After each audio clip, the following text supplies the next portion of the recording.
10-Minute Jazz Lesson Podcast, episode 418.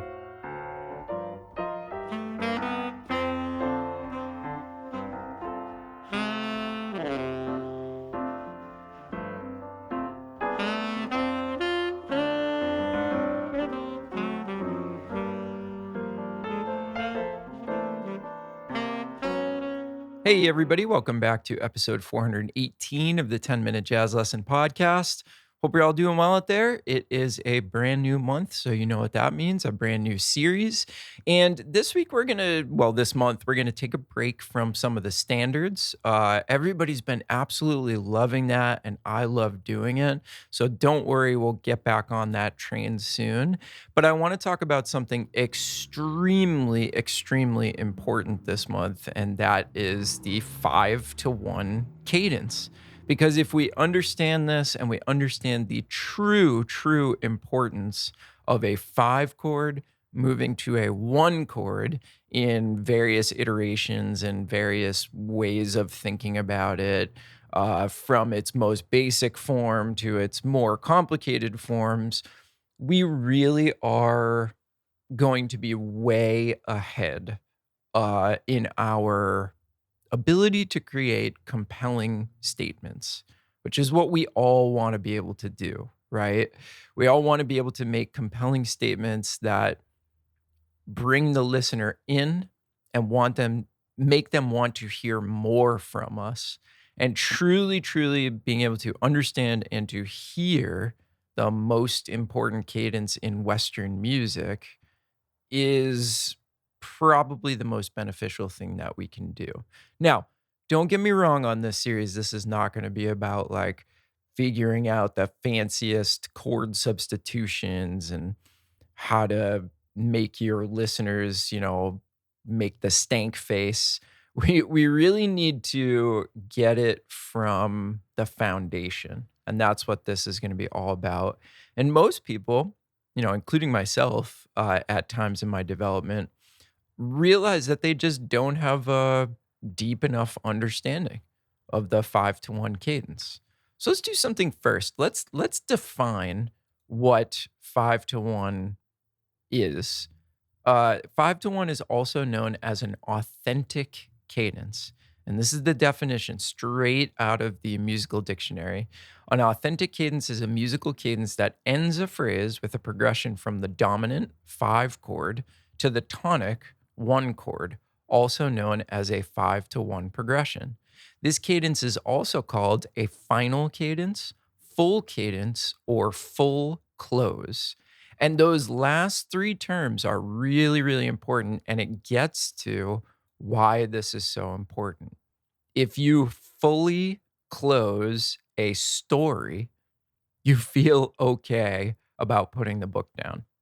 If you fully close a piece of music, that means that your listener is okay going, oh, okay, wow, that's the end of the song, right? Or if you fully close your solo, right, by playing something really high quality based off of an authentic cadence, it leaves the listener feeling really good about what they just heard.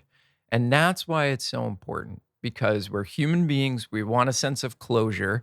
And the 5-to-1 cadence gives us that sense of closure.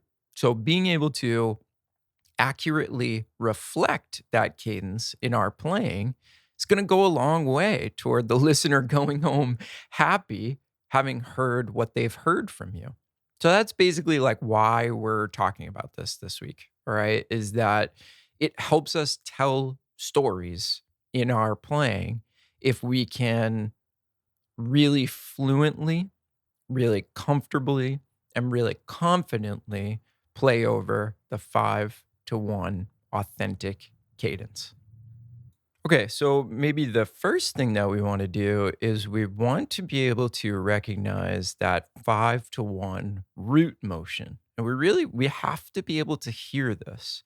So if I were to play a concert F major scale, and in the context of that tonality, play 5-to-1, C to F. That's something we really want to be able to hear. So if I were to frame it for you by playing an F major triad, you'd want to be able to sing C to F. I think that that's an absolute requirement that you can, first of all, hear that motion, because obviously hearing it is going to inform every single thing that we can do with it, right? So work on that first. Maybe sit down at your piano, or if you have a piano app on your phone or whatever, play an F major scale or any major scale, and then attempt to sing the 5-1 motion. That's going to really, really benefit you a lot. And I am a firm believer that you really shouldn't do anything that I'm telling you to do until you can do that. That's super important. Okay. Now we want to think about what it sounds like to go from an F major chord to a C7 chord. That's 5-7. And back to F major. So that's 1-5-1. And that's also really important to hear. Listen to the root motion.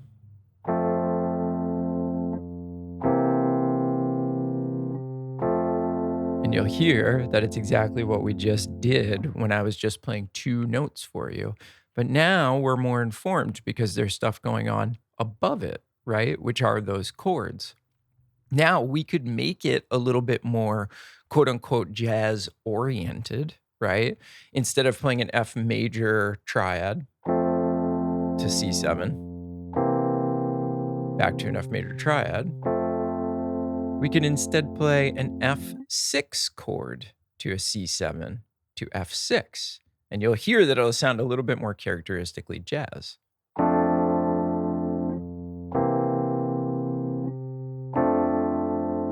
That fourth note in the chord just makes it a little bit more interesting. Or how about something that's a little more associated with a more modern form of jazz, an F major 7 chord to a C7 chord, back to F major 7. You want to be able to kind of hear all these things. These are really super important, okay? All right, so now let's get into the practical stuff of what I would like you to practice this week, okay? I literally want you to practice over and over and over and over and over and over and over again, playing over a concert C7 chord, and then resolving that to concert F major. And that's it. That's your assignment. So, how do we usually sort of go astray with this stuff? All right.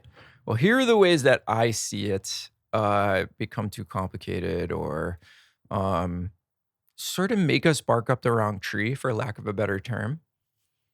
First of all, there's an obsession in jazz with practicing things in all 12 keys. And there's a good reason for that obsession. We want to be ready to play anything over any tune. We can't predict the key that somebody else is going to write in, right? So it is important, don't get me wrong.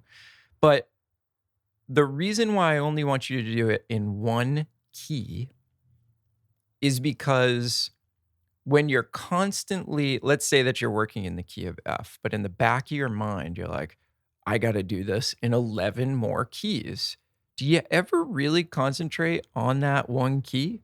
Or is your mind constantly in the future about like, oh, geez, this is easy in this key, but now, oh, what about when I get to the key of D flat? And basically, it takes you out of the moment. It takes you out of really, really figuring out some quality ways of getting from 5-1. And it puts you in another headspace of more keys better instead of trying to play the most quality lines that you possibly can, right? So that's the reason why I only want to do it in one key. Well, that's the first reason. And the second reason is there's another obsession in jazz, which again is perfectly fine, but not in this situation, which is we have to have all these devices over 5. So we've got to think about diminished. We got to think about altered. We got to think about triad pairs. We got to think about pentatonics. We got to think about all this stuff. And I truly believe that you can only address some of that other stuff after you have pure and simple 5 to 1 taken care of. So what I mean is literally playing Mixolydian to Ionian, right? Like staying in the key and being able to play convincing material that has some tension and release in it without ever leaving that key signature. Okay.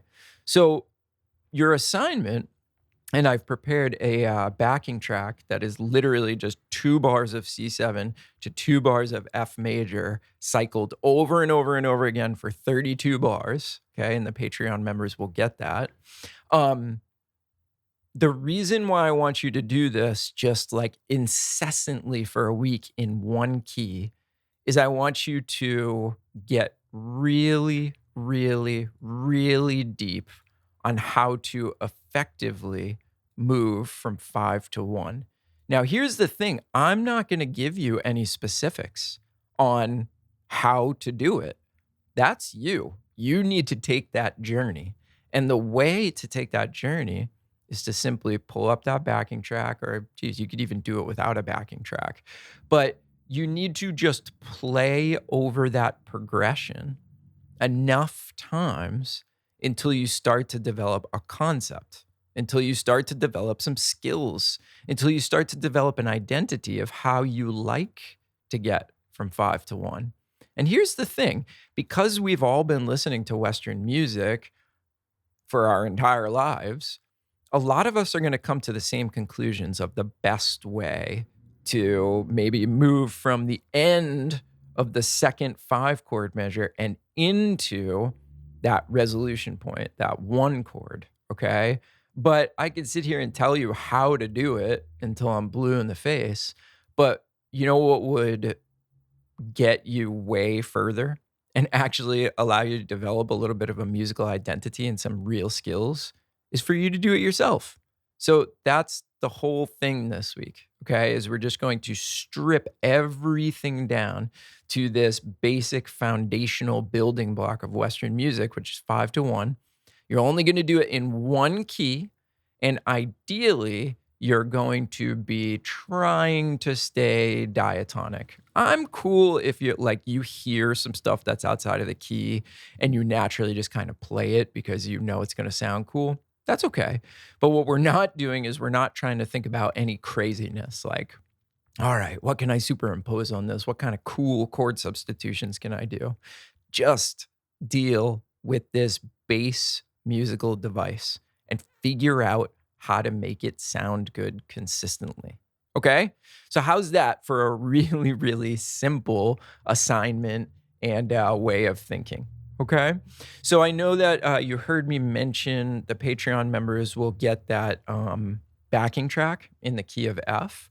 If you're not sure what that means, basically, we're a listener supported podcast. So we don't do any advertisements or anything like that. We just rely on people like you who get some benefit out of this podcast to keep us going. And people do that in the form of a small monthly donation. We use Patreon as our platform.